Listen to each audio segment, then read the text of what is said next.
வங்கக்கடலில் காற்றழுத்த தாழ்வு பகுதி உருவானது. தமிழ்நாட்டில் வடகிழக்கு பருவமழை மேலும் தீவிரமடைய வாய்ப்பு.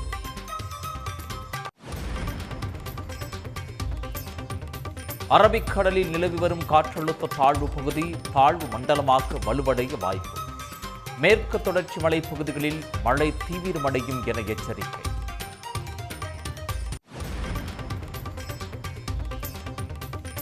நூற்று 2 அடியை எட்டியது பவானிசாகர் அணை. 8 மதகுகள் வழியாக உபரிநீர் வெளியேற்றம்.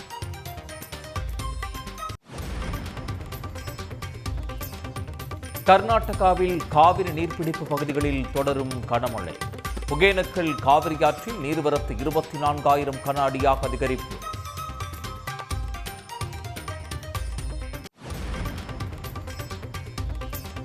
சென்னையில் காவலர் வீர வணக்க நாள் அனுசரிப்பு. காவல் உயரதிகாரிகள், முன்னாள் அதிகாரிகள் பங்கேற்பு.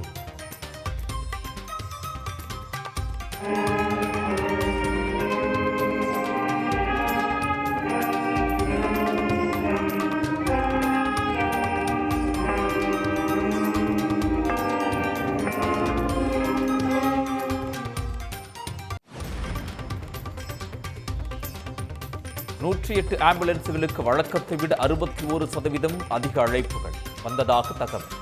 கடந்த ஆண்டை விட குறைவான விபத்துகளே ஏற்பட்டுள்ளதாக சுகாதாரத்துறை தகவல்.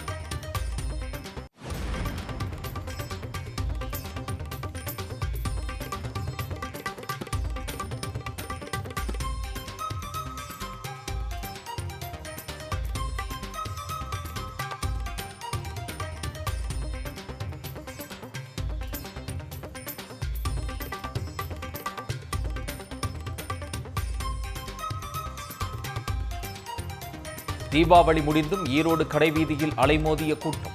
ஜவுளி நிறுவனங்களின் சலுகை விலை அறிவிப்பால் நள்ளிரவு முதலே திரண்ட மக்கள்.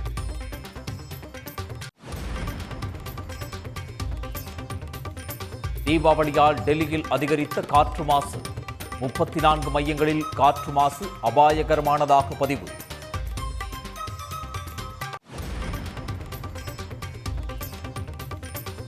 அமெரிக்க வரி விதிப்பால் திருப்பூரில் ஏற்றுமதி பாதிப்பு.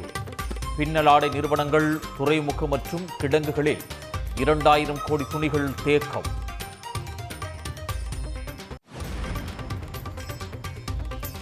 சோழிங்கநல்லூர், கண்ணகி நகர் உள்ளிட்ட பகுதிகளில் மழைநீர் வடிகால் பணிகளை ஆய்வு செய்தார் துணை முதலமைச்சர் உதயநிதி.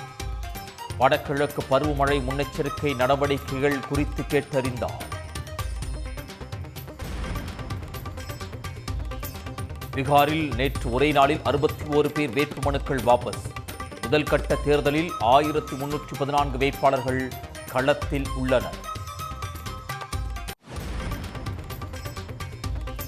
பீகார் தேர்தலில் போட்டியிடப் போவதில்லை என ஜார்க்கண்ட் முக்தி மோர்ச்சா அறிவிப்பு. தனித்து போட்டியிடுவதாக அறிவித்திருந்த நிலையில் பின்வாங்கிய ஹேமந்த் சோரன் கட்சி.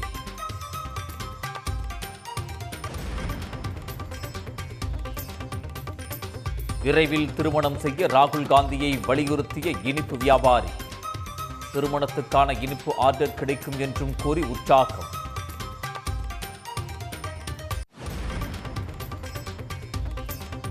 இருமுடி கட்டி நாளை சபரிமலை செல்கிறார் குடியரசுத் தலைவர் திரௌபதி முர்மு. பம்பை முதல் சன்னிதானம் வரை தீவிர பாதுகாப்பு ஏற்பாடுகள். உடனுக்குடன் செய்திகளை தெரிந்து கொள்ள சன் நியூஸ் பெல் ஐகானை கிளிக் பண்ணுங்க.